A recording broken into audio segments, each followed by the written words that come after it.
안녕하십니까, 테크플러스 권동준입니다. 오늘은 삼성전자 스마트폰 최상위 모델이죠, 갤럭시 S20 울트라 제품을 살펴보도록 하겠습니다. 이게 정식 출시는 3월 6일인데요 지금 사전 개통 들어가고 있고요. 저희가 한 대를 입수해 가지고 한번 제품을 리뷰하도록 하겠습니다. 만졌을 때 일단 무게부터 느껴집니다. 이게 220g인데 조금 생각보다 무거운 것 같아요. 제가 그 전에 지금 사용하고 있는 제품이 갤럭시 노트 8인데 이 8이 195g입니다. 195g과 220g. 실제적으로 들었을 때 무게가 차이가 납니다. 지금까지 나왔던 바 타입이랑 큰 차이가 없습니다. 그리고 화면 크기는 6.9인치고요. 갤럭시 노트 8 같은 경우에는 6.3인치라 가지고 이거는 겹쳐서 봤을 때는 이렇게 조금 더 크다라는 걸 알 수가 있어요. 문제는 뒤집었을 때입니다. 이 뒤집었을 때 이게 카툭티라고 하죠. 카메라가 툭 튀어나온 디자인인데 이게 생각보다 상당히 거슬려요. 그래서 처음 봤을 때 이게 뭐야, 이 좀 못생겼네 라고 할 애플 아이폰에서는 이미 채용한 디자인이라고 하더라도 저 같은 경우에는 이걸 실제로 갤럭시 시리즈에서 본 적이 잘 없기 때문에 이렇게 튀어나와져 있으니까 굉장히 좀 불편하다는 생각이 드네요. 문제는 바닥에 놓았을 때예요. 바닥에 이렇게 놓으면은 기존 제품은 딱 해가지고 흔들림이 없는데 이 카툭티 때문에 바닥에 놓으면은 이렇게 흔들려요. 이 케이스를 끼운다 그런다고 하더라도 그러면은 이 폰의 두께가 굉장히 늘어나겠죠. 이 부분은 상당히 단점이지 않을까. 호불호라고 하기도 좀 힘들어요. 이런 카툭티는 없는 디자인 나은 것 같습니다. 베젤이 상당히 얇은 걸 볼 수 있습니다. 이게 화면을 한번 켜서 보면은 쉽게 비교가 되는데, 노트 8 제품 같은 경우에는 위아래 지금 베젤이 상당하게 길게 두께가 어느 정도 있습니다. 특히 여기 전면 카메라 부분이 아예 그냥 베젤로 돼 있어 가지고 베젤 두께가 확실히 넓다라는 느낌이 나는데, 이 S20 울트라 같은 경우는 베젤이 거의 없습니다. 한 2mm, 1mm, 2mm 정도 될까? 그 정도 수준인 것 같아요. 그리고 엣지 디스플레이가 있는데 버튼을 누르는데 여기가 접촉이 되다 보니까 버튼이 잘 안 눌리는 경우가 실제로 있더라고요. 저는 그래서 평면 디스플레이를 좀 선호하는 편인데 지금 이번 S20 울트라에서는 이 엣지 부분이 굉장히 작아요. 그러니까 이게 무슨 말인고 하니 휘어져 있는 부분이 최소화됐다라는 거죠. 삼성전자도 이 카메라를 굉장한 강조하는 마케팅을 진행하고 있는데 100배 줌에 대해서도 좀 이야기할 게 있어요. 왜 그러냐면은 사람들이 100배 줌이라 그러면 굉장히 이렇게 많은 것을 확대해 가지고 볼 수 있을 거라고 생각이 드는데, 실제적으로 선명하게 줌을 당길 수 있는 것은 광학 줌이에요. 광학 줌 같은 경우에는 갤럭시 S20의 경우 4배 줌 정도가 한계고요.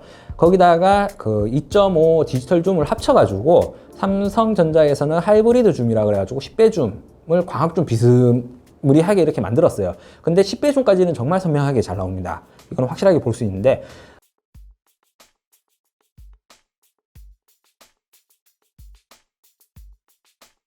그 10배 줌 이상에서 이제 10배에서 100배 사이까지 곱하기 10이죠. 여기는 디스플레이 줌을 사용하고 있는데 이때부터 화질이 좀 어그러지기 시작합니다.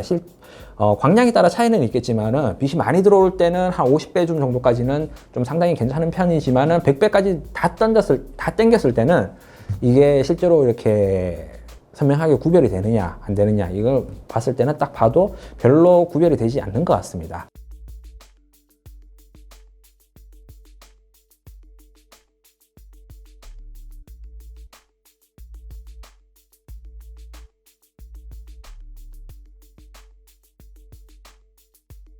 아이폰 사진으로 찍었을 때와 갤럭시 시리즈 사진으로 찍었을 때 선명함이라든지 감성이 부족한다든지 이런 부분이 있었는데, 이게 조금 이런 말 하기는 그렇지만은 아이폰 사진이랑 비슷한 느낌을 좀 줘요.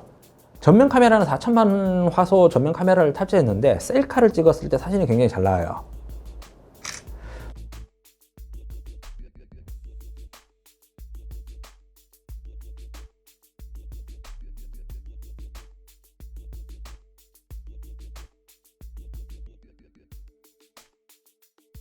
갤럭시 S20 울트라부터 120Hz, 그러니까 주사율 120Hz를 지원하는데요. 기본적으로 지원하는 건 아니고 원래는 설정은 그 60Hz로 되어 있고, 이걸 디스플레이 설정으로 들어가면은 120Hz로 전환할 수가 있습니다. 제가 그 60Hz인 노트 10과 플러스 아니고 노트 10과 그 다음에 갤럭시 S20 울트라 제품을 한번 같이 놓고 비교를 해봤는데 게임을 돌려봤습니다. 니포 스피드라는 게임인데 게임을 했을 때는 실제로 뭐 이렇게 좀 부드럽게 움직인다든지 아니면 뭐 더덕더덕 끊긴다든지 그런 느낌 없이 큰 차이를 못 느꼈어요. 그런데 웹 스크롤을 할 때 이게 화면으로 보기에는 잘 못 느낄 수가 있는데 실질적으로 이렇게 사용자가 탭으로 이렇게 스크롤을 밀어보면은 확실히 부드러운 느낌이 있습니다. 이거는 실제로 해보셔야 돼요.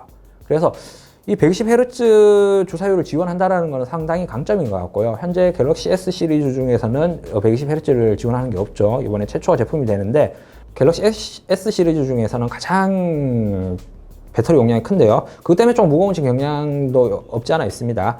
그래서 배터리 용량이 커가지고 뭐 이것저것 사용해도 뭐 배터리에 대한 걱정은 크게 많이 없을 것 같고 특히 급속 충전 45W 급속 충전이 가능해가지고 배터리 무선 충전기에 올려놓으면 금방 충전될 것 같아요.